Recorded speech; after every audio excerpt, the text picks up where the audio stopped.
Beela Venkatesan IAS திடீர் மறைவு. தமிழக அரசின் எரிசக்தி துறை செயலாளர் பீலா வெங்கடேசன் ஐஏஎஸ் தன்னோட 56 வயசுல திடீர் உடல்நலக் குறைவு காரணமா உயிரிழந்த சம்பவம் பெரும் அதிர்ச்சியையும் சோகத்தையும் ஏற்படுத்தியிருக்கு.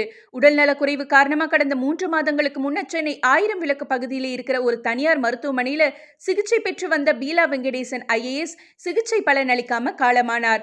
தமிழகத்தின் பல்வேறு துறைகளில் செயலாளராக பணியாற்றிய பீலா வெங்கடேசன் 2019 முதல் 2020 வரைக்கும் தமிழகத்தின் சுகாதாரத்துறை செயலாளராக இருந்த அவங்க கொரோனா காலகட்டத்தில் பல்வேறு கட்ட அதிரடி நடவடிக்கைகளை மேற்கொண்டு கொரோனா தொற்று பரவலை தடுத்ததன் மூலமா மக்கள் மத்தியில நல்லாவே பரிச்சயமாகி இருந்தாங்க.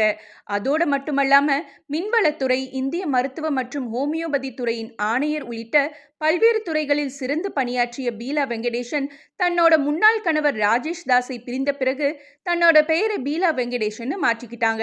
வெறும் 56 வயசுல உயிரிழந்த பீலா வெங்கடேசன் உடலுக்கு தமிழக அரசின் சார்பாகவும் அமைச்சர்கள், பல்வேறு துறை செயலாளர்கள், ஐஏஎஸ் அதிகாரிகள் இறுதி அஞ்சலி செலுத்திட்டு இருக்காங்க.